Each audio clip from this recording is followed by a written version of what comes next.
छात्रों का स्वागत है हमारे चैनल में। तो आज की इस वीडियो में आपके लिए लेकर आ चुके हैं 8th ग्रेड अभ्यास पुस्तिका सामाजिक विज्ञान आपका इतिहास। ये आपका नए सत्र का है 2024-25 का, ठीक है। न्यू बुक है ये 2024-25, ठीक है।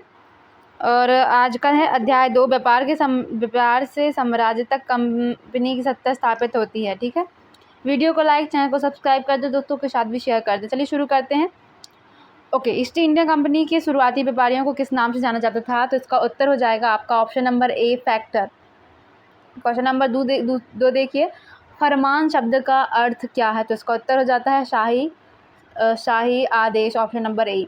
अगला सवाल, मालवार तट किन वस्तुओं के व्यापार के लिए प्रसिद्ध था? तो उत्तर देखिए बी, काली मिर्च, इलायची, ठीक है। फिर आंसर देखिए क्वेश्चन नंबर 4 का, ब्रिटिश शासन काल में प्रशासनिक इकाई को किस नाम से जाना जाता था? तो प्रेसिडेंसी। प्रश्न 5वां देखिए, ब्रिटिश शासन कुशासन के आधार पर किस राज्य को ब्रिटिश साम्राज्य में लाया गया था? तो अवध, ऑप्शन नंबर डी। अगला सवाल देखिए, रिक्त स्थानों की पूर्ति कीजिए। ए, 1651 में हुगली नदी के किनारे ईस्ट इंडिया कंपनी व्यापारिक कंपनी ने फैक्ट्री आरंभ की थी। फिर बी देखिए, ईस्ट इंडिया कंपनी को 1765 ईस्वी में बंगाल प्रांत की दीवानी प्राप्त हुई। फिर सी, सिराजुद्दौला की पराजय में उसका सेनापति मीर जाफर भी एक कारण था। फिर डी, लॉर्ड डलहौजी के शासनकाल में विलय नीति चलाई गई। और ऑप्शन नंबर ई, ब्रिटिश कंपनी काल में सर्वोच्च न्यायालय की स्थापना रेगुलेटिंग एक्ट के तहत की गई थी। प्रश्न 7वां, किस पुर्तगाली यात्री द्वारा भारत तक पहुंचने के लिए समुद्री मार्ग का पता लगाया गया था? तो उसका उत्तर देखिए वास्को डी गामा पुर्तगाली यात्री द्वारा 1498 में भारत तक पहुंचने के लिए समुद्री मार्ग का पता लगाया गया। आप इसको इस प्रकार भी लिख सकते हैं, वास्को डी गामा,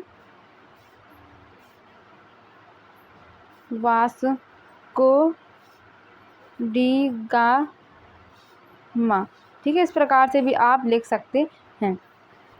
फिर अगला सवाल, इजाज़तनामे से क्या आशय था? जिसका उत्तर देख लीजिए। इजाज़तनामे का मतलब था कि इंग्लैंड की कोई और व्यापारिक कंपनी इजाज़तनामे में बताए गए इलाके में ईस्ट इंडिया कंपनी से होड़ नहीं कर सकती थी।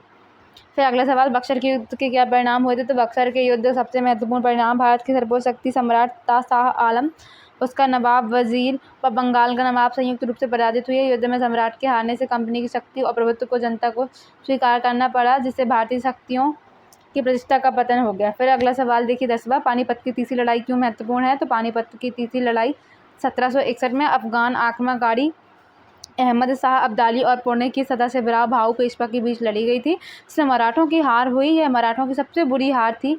इस युद्ध ने भारत में अंग्रेजों की विजय के रास्ते खोल दिए थे। अगला सवाल, यूरोप के बाज़ारों में भारत की किन वस्तुओं की मांग अधिक थी? तो यूरोप के बाज़ारों में भारत में बने बारीक सूती कपड़े, रेशम की ज़बरदस्त मांग थी। इनके अलावा काली मिर्च, लौंग, इलायची और दालचीनी की भी मांग थी। अगला सवाल, सहायक संधि की शर्तें क्या थीं? तो उत्तर देखिए, पहला, भारतीय शासकों को अपनी स्वतंत्र सेना रखने की इजाज़त नहीं होगी। फिर दूसरा, देसी रियासत कंपनी की अनुमति के बिना किसी अन्य राज्य से युद्ध, संधि या मैत्री नहीं कर सकेगा। तीसरा, देसी रियासतें अपने दरबार में एक अंग्रेज रेजिमेंट रखेंगी तथा रेजिडेंट के परामर्श के अनुसार ही रियासत का शासन प्रबंध करेंगी। अगला सवाल, प्रश्न 13वां, वारेन हेस्टिंग्स द्वारा न्याय व्यवस्था में क्या क्या सुधार किए गए थे? तो उत्तर 1772 में वारेन हेस्टिंग्स द्वारा एक नई न्याय व्यवस्था स्थापित की गई। दूसरा, इस व्यवस्था में प्रावधान किया गया कि हर जिले में 2 अदालत होगी, फौजदारी अदालत और दीवानी अदालत। अगला, रेगुलेटिंग एक्ट के अंतर्गत एक नए सर्वोच्च न्यायालय की स्थापना की गई। प्लासी युद्ध के क्या कारण थे? तो उत्तर देखिए 1756 में अलीवर्दी खान की मृत्यु के बाद सिराजुद्दौला जो है बंगाल के नवाब बने। दूसरा, कंपनी को सिराजुद्दौला की ताकत से काफ़ी भय था, क्योंकि वह कंपनी व व्यापारिक रियासतों तथा अन्य सुविधाएं भी आसानी से प्रदान नहीं करते थे। नवाब ने कासिम बाजार में स्थित इंग्लिश फैक्ट्री पर हमला बोल दिया। अगला सवाल 15वां, स्थानीय शासकों और कंपनियों के बीच टकराव के क्या कारण थे? तो उत्तर देखिए, स्थानीय शासकों और कंपनी के बीच संघर्ष, विस्तारवादी नीतियों, स्थानीय क्षेत्रों पर अतिक्रमण, भारी कर लगाने, स्थानीय मामलों में हस्तक्षेप, प्रतिरोध का हिंसक दमन और संस्कृतियों के टकराव जैसे विभिन्न कारण थे। 16वां देखिए, यूरोपीय व्यापारिक कंपनियों में प्रतिस्पर्धा के क्या कारण थे? तो उत्तर देखिए, पहला, सभी व्यापारिक कंपनियां एक जैसी ही वस्तुएं खरीदना चाहती थीं। दूसरा, सभी व्यापारिक कंपनियां अधिक मुनाफा अर्जित करना चाहती थी। तीसरा, बाज़ारों पर कब्जे की होड़ में व्यापारिक कंपनियों के बीच आपस में लड़ाइयाँ शुरू हो गई। अगला सवाल देखिए, लॉर्ड हेस्टिंग्स ने राज्य विस्तार के लिए कौन सी नीति अपनाई? तो लॉर्ड है यहाँ पर, ठीक है, यहाँ पर ये जो है ये लॉर्ड है, ला में आ की मात्रा, डडमरू का ऊपर रेफ, ठीक है।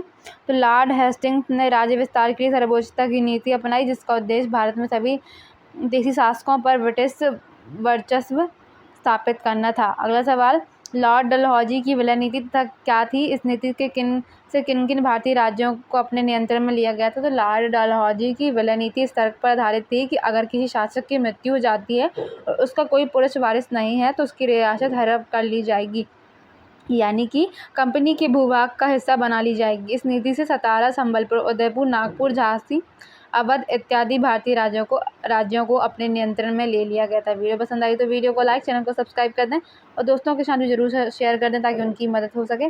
मिलेंगे अगले 8 की अभ्यास पुस्तिका के साथ।